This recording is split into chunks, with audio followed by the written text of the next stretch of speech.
Her murder captivated the nation and put her family under the microscope, with many people speculating that her father, mother, brother, or all three were involved in her killing. On December 25, 1996, the Ramsey family celebrated Christmas in Boulder, Colorado. Their home, a sprawling Tudor-style house, was decked with holiday lights and filled with the kind of warmth expected of an affluent American family. That evening, the Rams attended a holiday party. 6-year-old JonBenet, dressed in a velvet red dress, had charmed guests before falling asleep on the drive home. She was carried upstairs, placed gently in bed, and the family retired for the night. By dawn, everything had changed. Patty Ramsey woke early, planning to prepare for a family trip. Instead, she discovered a lengthy ransom note on the staircase. The message claimed that JonBenet had been kidnapped and demanded a strangely specific sum of $118,000, nearly the exact amount of John Ramsey's Christmas bonus that year. In panic, Patty dialed 911. Within minutes, police and friends crowded into the house, setting the stage for one of the most infamous investigations in American history. What no one knew yet was that JonBenet had never left the house. The ransom note directed John Ramsey to gather money and await instructions. For hours, investigators treated the case as a kidnapping, but mistakes began almost immediately.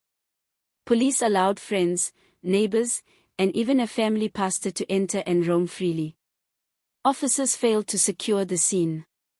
Critical evidence was likely destroyed before it was ever collected. By early afternoon, nearly 7 hours after the first 911 call, John Ramsey made a chilling discovery. Searching the basement with a family friend, he opened a small windowless room, sometimes referred to as the wine cellar. There, wrapped in a white blanket, was JonBenet's body.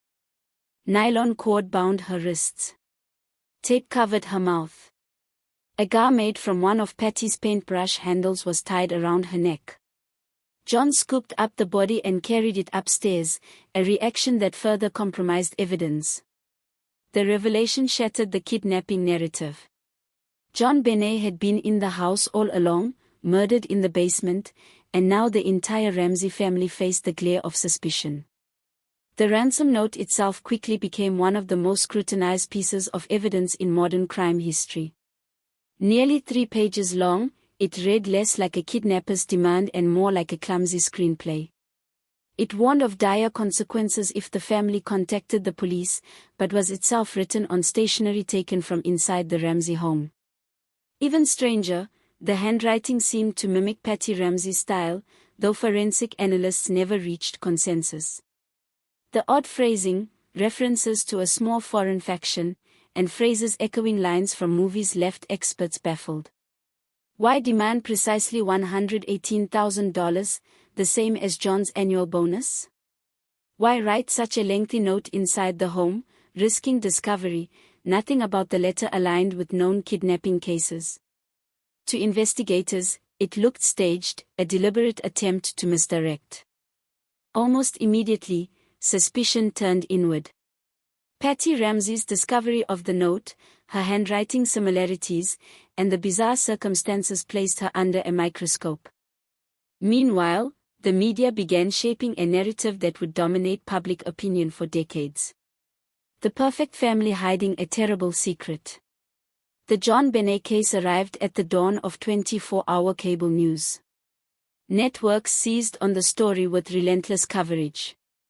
The details, wealth, beauty pageants, a child found murdered in her own home, were irresistible. Soon, the Rams were no longer portrayed as grieving parents, but as potential villains. Clips of JonBenet competing in pageants played on repeat. The sight of a 6-year-old in sequins and lipstick fueled debates about parental exploitation. Patty was cast as the obsessive stage mother, John as the distant businessman, and Burke, JonBenet's 9-year-old brother, as the possible jealous sibling. Talk shows speculated daily. Tabloids printed sensational theories. Overnight, the Rams became both suspects and celebrities. The media storm was devastating. Instead of evidence, public fascination turned this case into entertainment. With no arrest and no clear answers, the court of public opinion weighed in with a verdict. And for many, the Ramseys were guilty until proven innocent. Every detail of the Ramseys' behavior was dissected. Patty's 911 call was analyzed for tone, pauses, even breaths. Handwriting experts disagreed over whether she wrote the note, leaving the public to decide for themselves. Jay's calm demeanor in interviews was seen as suspicious rather than composed. The decision to hire lawyers immediately was interpreted as guilt, though it was also practical advice for anyone facing a police investigation. Burke Ramsey, then only a child, was dragged into the storm. Speculation spread that he had struck JonBenet in anger and that his parents covered up the crime. This theory, though never supported by physical evidence, was repeated so often it became ingrained in public imagination. Decades later, as an adult, Burke would sue media outlets for defamation, forcing them to retract or pay damages. For the family, grief was compounded by scrutiny. They were grieving parents. Yet, they were treated as suspects in their daughter's murder. And for years, the case stalled in this limbo of suspicion and public spectacle. Not everyone believed the Ramseys were guilty. Some investigators pointed to evidence of an intruder. A basement window appeared tampered with. A footprint, possibly from a boot, was found nearby. Most importantly, DNA evidence on JonBenet's clothing did not match any family member. The possibility of a stranger entering the house and committing the crime could not be dismissed. Yet, the intruder theory struggled against the overwhelming focus on the family. Prosecutors, under pressure from public opinion and politics, hesitated to pursue it fully. Without a clear suspect and with so much evidence compromised, the case drifted.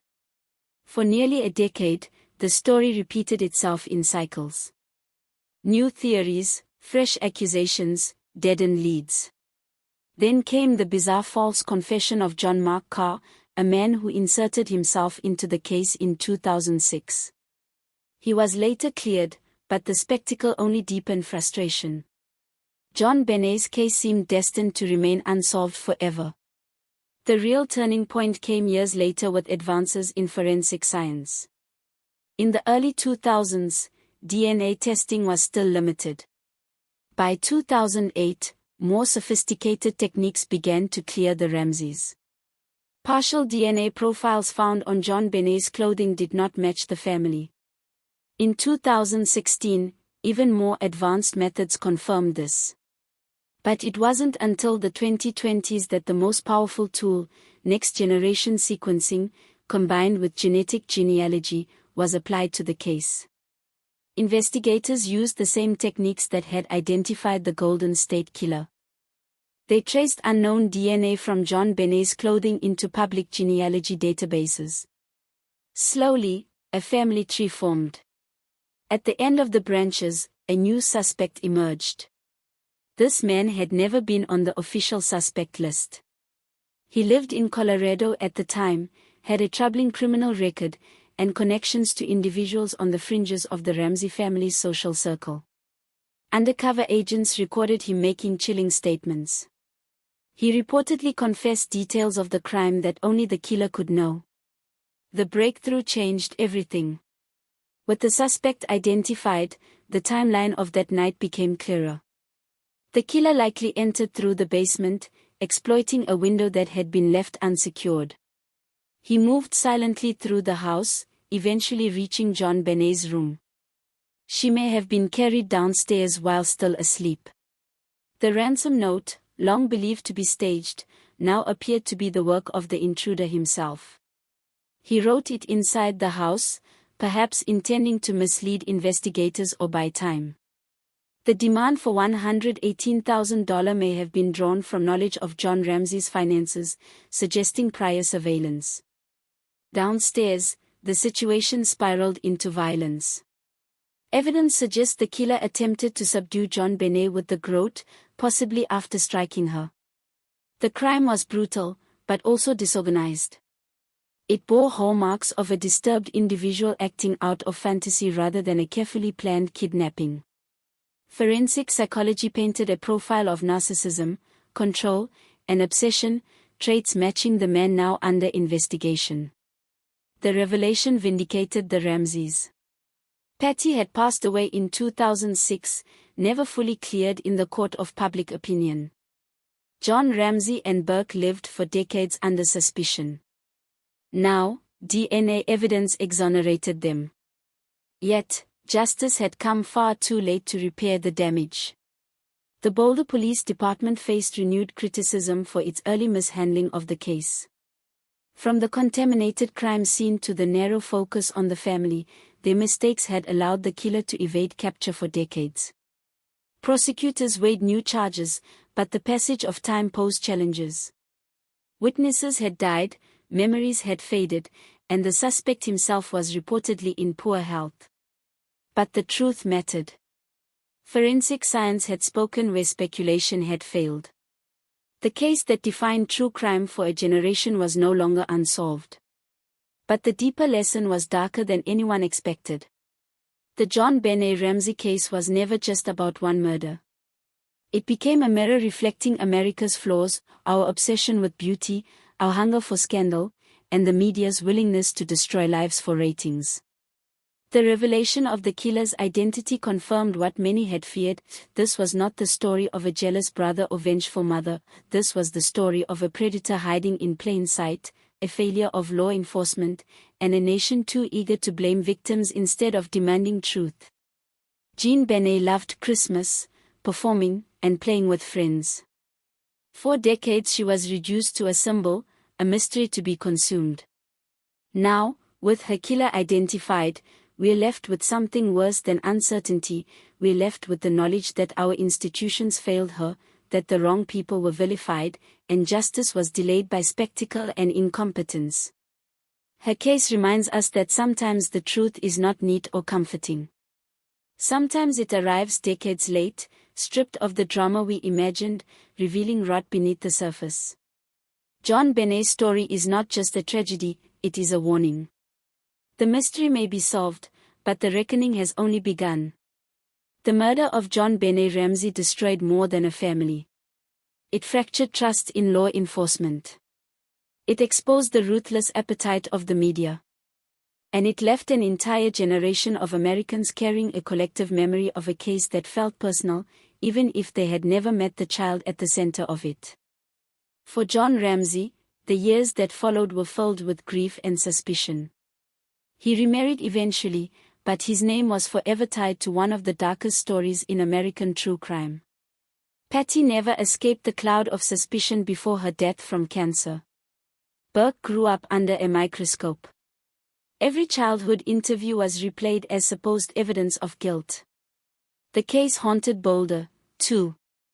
The idyllic college town, once known for its mountain views and progressive spirit, became a symbol of police incompetence and corruption. Long after the spotlight dimmed, residents whispered about what had happened on 15th Street. The cost was immeasurable, the price paid not only by the Ramseys but by the truth itself. Today, the JonBenet investigation is taught in law enforcement circles as a case study in what not to do. Crime scenes must be secured immediately. Evidence must be preserved. Investigators must follow leads without bowing to political or public pressure. None of that happened in Boulder in 1996. The mistakes weren't just procedural, they were cultural. Detectives let bias shape their theories. They assumed wealthy families must be hiding secrets. They listened to gossip more than science. The result was years of wasted time, ruined reputations, and a killer who walked free. Advances in DNA technology ultimately saved the case.